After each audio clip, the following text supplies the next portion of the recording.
দাদা, এই কালকে আমি একটু ব্যবসায়িক কাজে শহরের দিকে যেতে যাচ্ছি।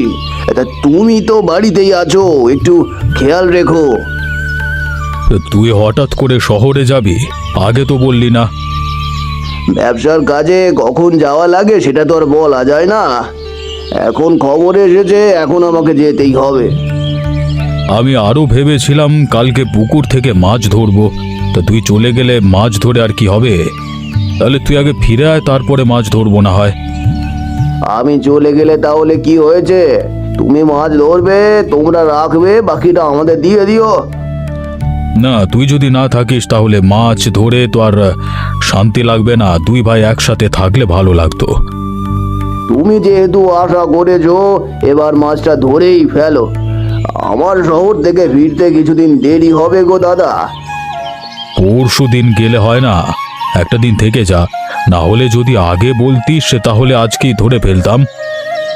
না গো দাদা, আমি শহর থেকে ফিরে এসে তোমার সাথে একসাথে মাছ ধরবো।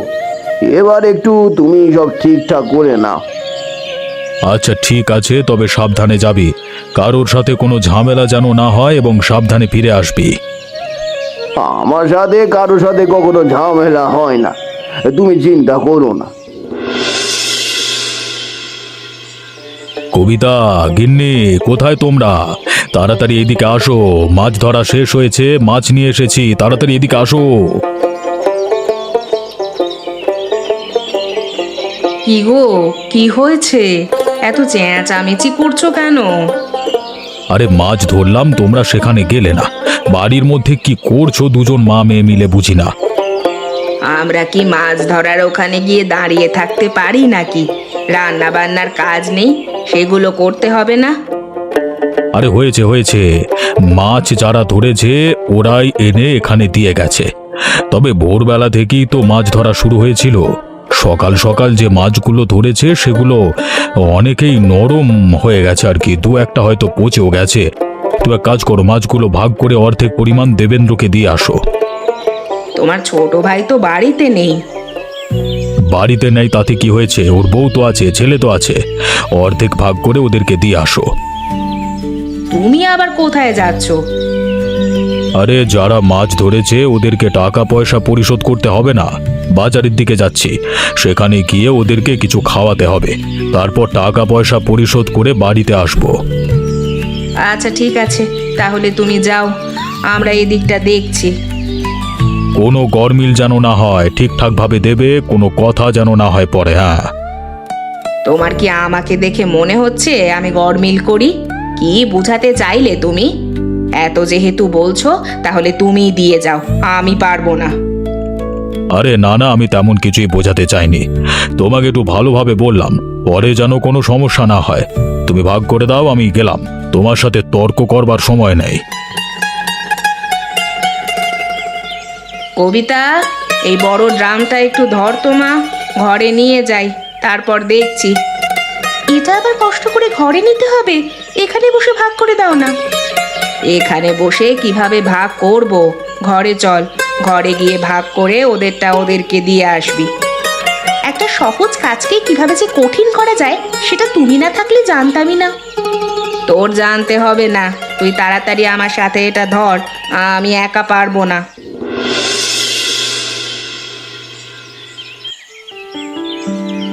এ কি করছো মা তুমি? ভালো মাছ, পচা মাছ, বড় মাছ, ছোট মাছ, এগুলো আলাদা করছো নাকি? তবে আলাদা করে ভাগ করলেই সবচেয়ে ভালো হবে। অন্যভাবে ভাগ করলে দেখা যাবে যে কোনোটায় পচা মাছ আর ছোট মাছ বেশি পড়ে গেছে, পরে আবার একটা ঝামেলা হবে। তোকে কি একটা মাইক এনে দেব নাকি? মাইকে বলবি নাকি এই সব কথা? কি হয়েছে মা, তুমি এভাবে আমার সাথে চেঁচামেচি করছো কেন? আমি আবার কি করলাম? আমি তো তোমার ভালোর জন্যই কথাটা বললাম। আমি কি করছি সেটা চুপ করে দেখ, এত কথা বলার দরকার নেই। যা, ঘর থেকে একটা পাতিল নিয়ে আয়। নতুন পাতিল আনিস না, পুরাতন পাতিল নিয়ে আয়, তাড়াতাড়ি যা।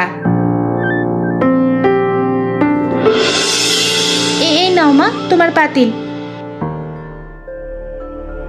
যা, তোর কাকার বাসায় এই মাছগুলো পৌঁছে দিয়ে আয়। এগুলো কি মাছ দিয়েছো? এগুলো পৌঁছে দেবো নাকি? এই পচা মাছগুলো? বড় মাছ, ভালো মাছ সব রেখে দিচ্ছ, পচা মাছগুলো তাদেরকে দিচ্ছ? তোকে এত কথা বলতে বলিনি। আমি যেটা বলেছি সেটা কর, বেশি কথা বলিস না। তুই ছোট মানুষ, বুঝিস কিছু? না মা, এটা মোটেও উচিত হবে না। আমার মুখে মুখে তর্ক করিস না। আমি যেটা বলেছি সেটা কর। বলবি তেমন একটা ভালো মাছ পাওয়া যায়নি সকালে। কিছু মাছ উঠেছিল, বাড়িতে আনতে আনতে পচে গেছে। আমি দিয়ে আসতে পারবো না, তুমি যাও দিয়ে আসো, আমি এর মধ্যে নেই। এবার কিন্তু তুই আমার সাথে বেশি বেয়াদপি করছিস। আমি যেটা বলেছি সেটা কর।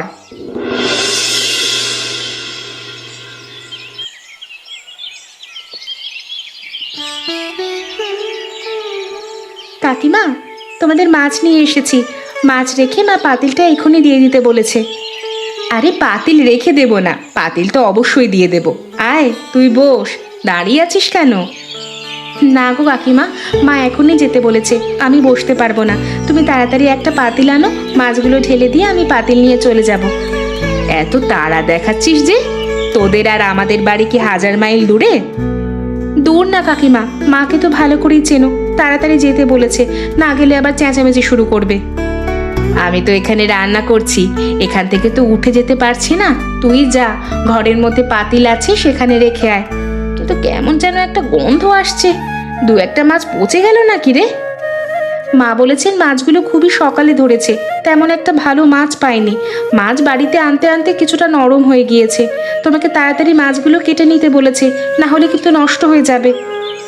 আচ্ছা ঠিক আছে, আমি তাড়াতাড়ি কেটে নেব। আগে হাতের কাজটা শেষ করি। তুই ঘরে গিয়ে পাতিলের মধ্যে মাছগুলো রেখে আয়।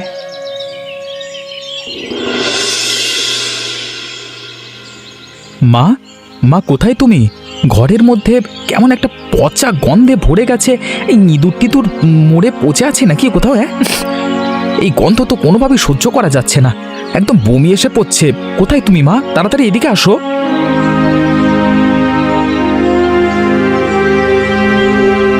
কি হয়েছে অমিত? আমি রান্না করছিলাম, এর মধ্যে তুই চেঁচামেচি শুরু করে দিয়েছিস। তোর জন্য আজকে যদি আমার রান্নাটা পুড়ে যায় না, তাহলে তোর খবর আছে, মনে রাখিস। আমি কি আর এমনি এমনি চেঁচামেচি করছি নাকি? দেখছো ঘরের মধ্যে টেকা যাচ্ছে না পচা গন্ধে। দেখো কোথাও ইঁদুর টিঁদুর পড়ে আছে কিনা। আরে না না, তোর কাকা নাকি আজকে পুকুরে মাছ ধরেছে, তেমন একটা ভালো মাছ পাইনি। মাছ বাড়িতে আনতে আনতেই কিছু মাছ হয়তো নরম হয়ে গেছে। কবিতা তো একটু আগেই দিয়ে গেল, ওই যে ওই পাতিলের মধ্যেই তো রাখা, সেখান থেকেই হয়তো একটু পচা গন্ধ করছে। পচা মাছ আর ভালো মাছ যদি একসাথে রাখা হয়, তাহলে তো ভালো মাছেও গন্ধ শুরু হবে। তোমরা যে কি করো না! আমি কি করেছি? তোর বোনকে বলেছি ঘরে ঢুকে নিজের হাতে রেখে যেতে, সে করেছে এসব। আমি কি করব? দেখি তো কি মাছ দিয়েছে। যেগুলো বেশি পচে গেছে সেগুলো বাইরে ফেলে দেব। এসব কি মা? এখানে তো কোনো ভালো মাছ নেই, সব পচা মাছই তো, এবং ছোট ছোট মাছ। আমাদের এত বড় পুকুরে বুঝি একটাও বড় মাছ ওঠেনি? যা বোঝার তা আমি বুঝে গেছি। মাছ কম পেয়েছে, সেজন্য সব যে এরকম ছোট ছোট মাছ পেয়েছে সেটা কিন্তু না। একটা মাছও ভালো নেই, সব পচে গেছে। তোর বাবা নেই তো, সেই সুযোগটা কাজে লাগিয়েছে তোর কাকা। কাকা এমন কাজ করবে সেটা কোনোভাবেই ভাবতে পারছি না। সব সময় তো কাকার গুণগান করিস, এখন দেখ। কিন্তু আমি বসে থাকবো না, আমি এর শোধ তুলে নেব, মনে রাখিস। এত রাতে আমরা কোথায় যাচ্ছি মা? এত করে জিজ্ঞেস করছি, তুমি তো কিছুই বলছো না। এত কিছু তোর জানার দরকার নেই। আমি যেদিকে নিয়ে যাচ্ছি সেখানে চল। আমি তো আর তোকে মরতে নিয়ে যাব না, আর নিয়ে গেলেও বা কি, আমার সাথে মরতে পারবি না?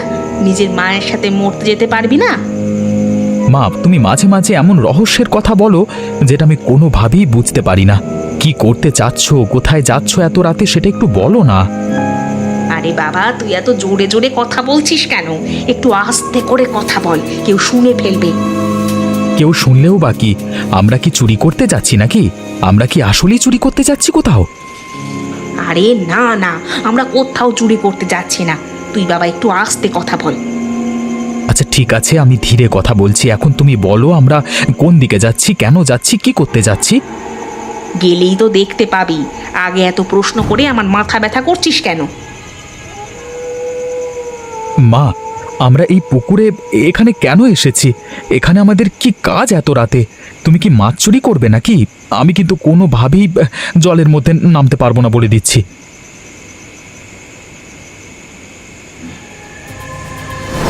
এটা তুমি কি করছো মা? জলেতে কি দিচ্ছ? যা দেওয়ার দিয়েছি, সেটা নিয়ে কোনো কথা হবে না। চল, আমাদের কাজ শেষ। মা, তুমি কি কোনোভাবে জলের মধ্যে বিষ মিশিয়ে দিয়েছো? হ্যাঁ দিয়েছি, ওটাই ওদের প্রাপ্য। ওরা আমাদের সাথে যেটা করেছে তার প্রতিদান এভাবেই দেওয়া হলো। আমরা মাছ খেতে পারবো না, ওদেরও আবার মাছ খাওয়া খোঁচাচ্ছি। এটা কোনোভাবেই ঠিক হলো না কিন্তু মা, একদমই না। চুপ থাক, তাড়াতাড়ি চল।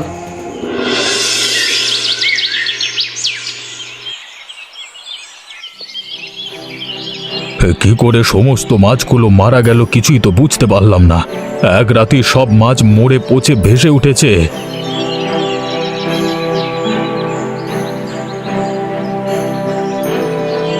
হায় হায় হায় হায়, পুকুরের সমস্ত মাছগুলো যে মরে গেল। হঠাৎ করে মাছগুলো এভাবে কেন মরলো কিছুই তো বুঝতে পারলাম না।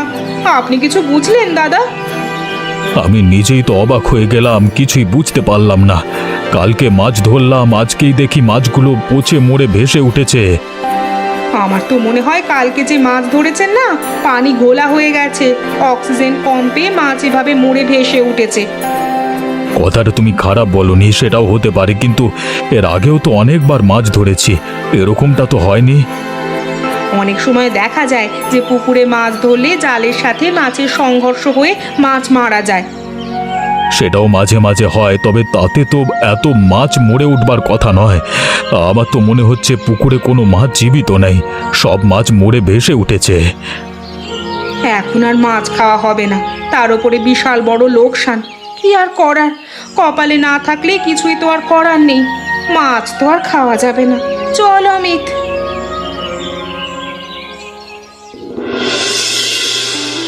কেমন নাটক করলো দেখতে পারলি তো? ওরা ইচ্ছে করে পুকুরে বিষ ঢেলে দিয়েছে, নিজেরা মাছ মেরেছে, এখন আবার নাটক করছে।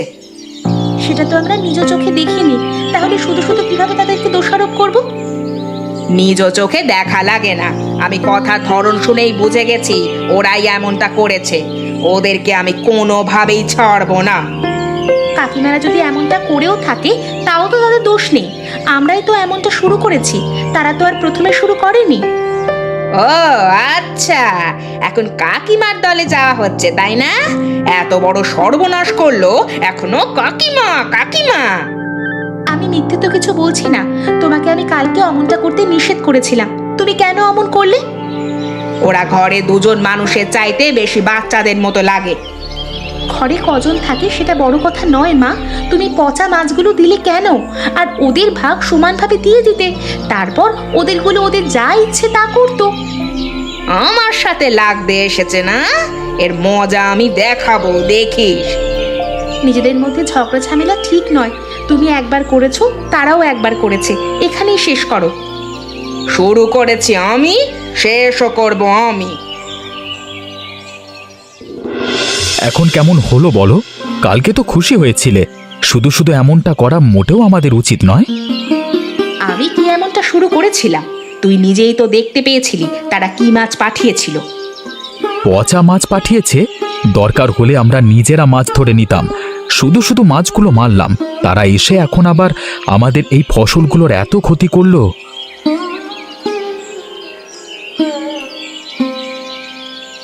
হায় হায় হায় হায়, তোমাদের এ সর্বনাশ কিভাবে হলো? সমস্ত সবজিগুলো নষ্ট হয়ে গেল, সাথে গাছগুলো। তোমরা ইঁদুরের ওষুধ দিচ্ছ না কেন? ইঁদুরই হয়তো এমনটা করেছে। বৌদি, তুমি একদম ঠিক কথাই বলেছো, ইঁদুরই এমনটা করেছে। ইঁদুরের একটা ব্যবস্থা নিতেই হবে এবার। সাবধানে থাকবে, ইঁদুর কিন্তু বড় খারাপ জিনিস। একবার কাটা শুরু করলে বাড়ি থেকে আর বিদায় হয় না, নাড়ি ভুড়ি কেটে দেয়। চল কবিতা। দেখলি তো, দেখলি তোর কাকির কি অবস্থা? সে যে এটা করেছে সেটা আমি ভালোভাবেই জানি। এমন একটা ভান করলো যে সে কিছুই জানে না। আমিও এত তাড়াতাড়ি ছেড়ে দেওয়ার পাত্রী নই। আমি আর তোমার সাথে নেই, তোমার যা ইচ্ছে তুমি তাই করো।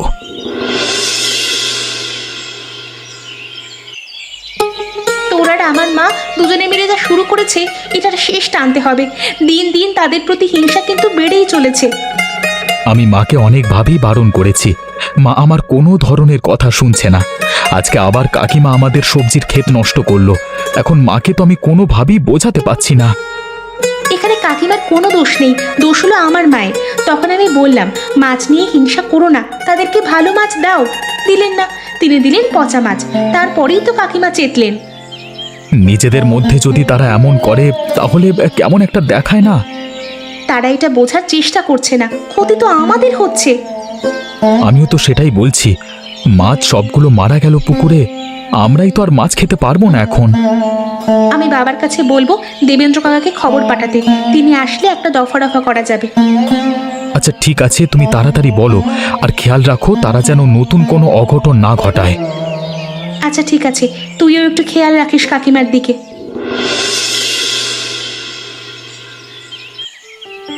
এখন তো আমার সন্দেহ হচ্ছে কেউ হয়তো ইচ্ছে করে এমনটা করেছে আমাদের সাথে, না হলে তো এতটা ক্ষতি হতো না।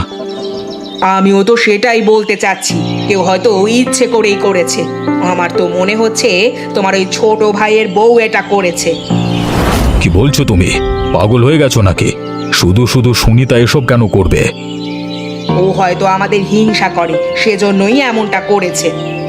তোমার কথায় আমি কোনো ধরনের যুক্তি খুঁজে পাচ্ছি না। মাছ মারা গেল, মাছ তো আমাদের দুই ভাইয়ের।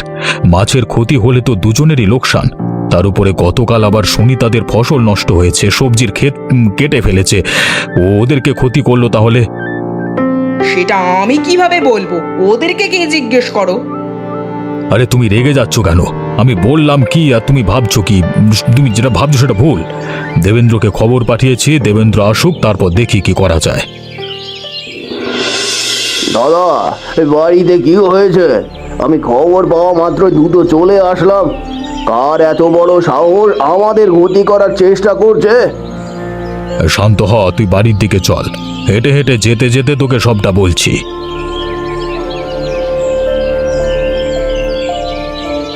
এখন বলো দাদা, কি হয়েছে? মাছ ধরবার পরের দিন হঠাৎ করে দেখতে পেলাম পুকুরের সমস্ত মাছ মরে ভেসে উঠেছে। ব্যাপারটা তেমন একটা গুরুত্ব দিইনি, কারণ মাছ ধরেছি সেজন্য জল ঘোলা হতে পারে, কিংবা জালের সাথে মাছ আঘাতপ্রাপ্ত হতে পারে। হ্যাঁ, তা তো হতে পারে। পরে কি হলো? পরের দিন হঠাৎ করে তোদের বাড়ির সামনে যে সবজির বাগানটা আছে না তোদের, সেখানে সমস্ত গাছ কে যেন কেটে দিয়ে চলে গেছে এবং সমস্ত সবজি নষ্ট করেছে। এত সব হয়ে যাচ্ছে, তুমি কিছুই আমাকে জানাওনি কেন আরো আগে? আমি তো বুঝতে পারিনি, আমি তো ভেবেছি হয়তো ইঁদুরে কেটেছে। তারপর আজকে যা ঘটলো, তারপর তো আমি বুঝে গেলাম কিছু একটা আছে। আজকে আবার কি ঘটেছে? আজকে সকালে আমি ঘুম থেকে উঠে দেখি ধানের গোলাটা ভেঙে পড়ে আছে, সমস্ত ধানগুলো নষ্ট হয়ে গেল। তাহলে তো একটা চিন্তার বিষয়। চলো বাড়িতে গিয়ে সবার সাথে কথা বলি, গিয়ে দেখি সন্দেহের কোনো ব্যাপার আছে কিনা। হ্যাঁ চল চল, কিছু একটা ব্যবস্থা নিতে হবে, না হলে তো খারাপ হচ্ছে প্রতিদিন। এত সব ঘটনা ঘটে চলেছে, তোমরা তো বাড়িতেই আছো, কেউ কি কাউকে সন্দেহ করেছো? তাহলে আমাদেরকে বলো, তাহলে আমাদের বুঝতে সুবিধে হবে। আমরা পুলিশে জানাতে চাচ্ছি ব্যাপারটা। পুলিশকে জানাতে হবে না, এটা তো পারিবারিক একটি ঘটনা। কি বলছিস কবিতা মা তুই? এত বড় ঘটনা ঘটছে, সেটা কিনা পারিবারিক ঘটনা? হ্যাঁ কাকা, পারিবারিক ঘটনা। বাইরের কেউ এমন কাজ করেনি, স্বয়ং এ বাড়ির মানুষ এ কাজ করেছে। কি বলছিস এসব তুই কবিতা? পাগল টাগল হয়ে গেলি নাকি? আমি যেটা বলছি একদম ঠিক কথা বলছি। বাবা শোনো, দোষটা আসলে মায়ের। যেদিন তুমি মাছ দিতে বললে কাকিমাদের বাড়িতে, মা ইচ্ছে করে সমস্ত পচা মাছ দিয়েছে। কাকিমা রেগে গিয়ে পুকুরের মাছ মেরেছে, পাল্টা সবজির ক্ষেত নষ্ট করেছে মা। কাকিমা আবার প্রতিশোধ নিতে এই ধানের গোলা নষ্ট করলো। এইসব তুমি কি বলছো কবিতা মা? আমি একদম সত্যি কথা বলছি। সুনিতা, তুমি যে এমন একটা কাজ করবে সেটা আমি কল্পনাও করতে পারিনি। পচা মাছ দিয়েছো, তুমি অপেক্ষা করতে, আমি আসলে সমাধান করতাম। আমি আসলে বুঝতে পারিনি, রাগের মাথায় করে ফেলেছি, আমাকে ক্ষমা করে দাও। আমারই প্রথমে ভুল হয়েছে। আমি যদি তখন ভালো মাছ দিতাম সমান ভাগ করে, তাহলে এমনটা হতো না। কাকা এবং বাবা, পারিবারিক ঘটনা যেহেতু বাইরে জানাজানি হলে মান সম্মান থাকবে না। মা এবং কাকিমা দুজনেই নিজেদের ভুল স্বীকার করেছে, এটা নিয়ে আমরা আর কথা না বাড়াই। আচ্ছা ঠিক আছে, এবারের জন্য দুজনকে মাফ করে দেওয়া হলো। পরের বার কখনো এমন ঘটনা ঘটলে কাউকে মাফ করা হবে না, এই বলে দিলাম। কখনো যদি আবার এমন কাজ করে আমরা আবার তোমাদেরকে বলে দেব। বলো তো বন্ধুরা, পুকুরের মাছগুলো মরে ভেসে উঠেছিল কেন? এমন মজার মজার গল্প দেখতে চাইলে আমাদের চ্যানেলটি সাবস্ক্রাইব করতে ভুলবেন না।